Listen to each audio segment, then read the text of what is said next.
Vijayawada MP Kesineni చిన్ని గారు ప్రభుత్వంలోనే ఒక ముఖ్య నేత.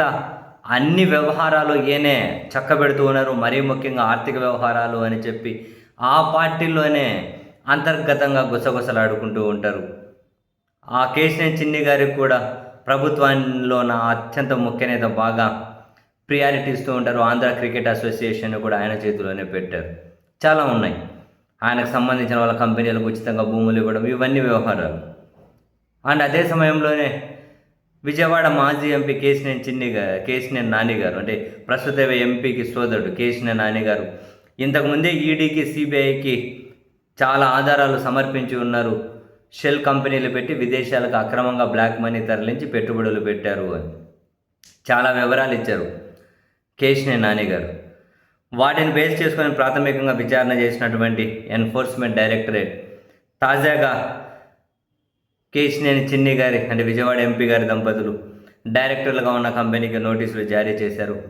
విచారణకి నెల 27న హైదరాబాద్కు హాజరు కమ్మని చెప్పారు.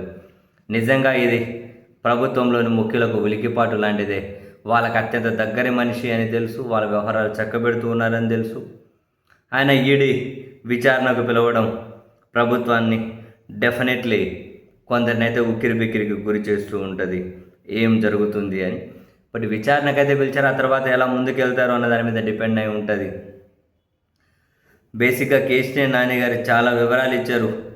హైదరాబాద్లో రియల్ ఎస్టేట్, విదేశీ కంపెనీల ద్వారా భారీగా నల్లధనాన్ని విదేశాలకు తరలించి భారీ పెట్టుబడులు పెట్టారని, Kesineni international limited, Delaware, USA, Kesineni global enterprises కంపెనీలు దుబాయ్, అమెరికాలో అక్రమంగా పెట్టుబడులు పెట్టారని, భారీగా నిధులను అక్రమంగా తరలించి మనీ లాండరింగ్కి పాల్పడ్డారని, రాజ్ కేశిరెడ్డి, ఆయన సహచరుడు దిలీప్ కంపెనీల్లో ఎంపీ కేశినేని చిన్ని, ఆయన భార్య జానకి లక్ష్మి భాగస్వామిగా ఉన్నారని చాలా వివరాలు.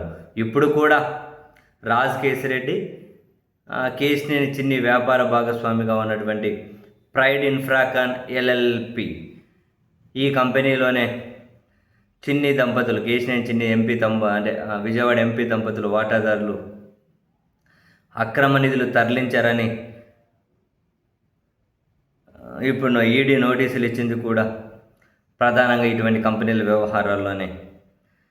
ఇప్పుడు మరి చిన్ని గారితో పాటు వాళ్ళ భార్య గారు కూడా ఈడీ విచారణకి వెళ్ళాలి. సో మేము వెళ్తాము, విచారణకు సహకరిస్తామని టీడీపీ ఎంపీ కూడా ఒక ప్రకటన జారీ చేశారు. సో ఇప్పుడు కేశినేని నాని ఫిర్యాదు చేసిన ప్రకారం కేశినేని చిన్ని విదేశాలకు అక్రమంగా నిధులు తరలించేందుకు ఉపయోగించిన కంపెనీ లిస్టు పెద్దదే ఉంది. 3, 6, 9, 10, 12 కంపెనీల పేర్లేమో ఆయన సమర్పించారు. ఇదంతా ప్రభుత్వంలో ముఖ్య నేతగా ఉన్న వ్యక్తికి అత్యంత సన్నిహితుడని కొందరు బినామీ అంటారు. అత్యంత సన్నిహితుడు. మరి ఆ వ్యక్తి మీద ఇప్పుడు ఏకంగా ఈడీ దృష్టి సారించడం, విచారణకు పిలవడం,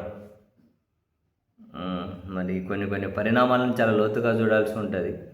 రాబోయే రోజుల్లో ఎలాంటి పరిణామాలు జరుగుతాయి అనే దాని మీద బేస్ చేసి ఇటువంటి విచారణలు ఆధారపడి ఉంటుంది, వేరే విషయం అనుకోండి.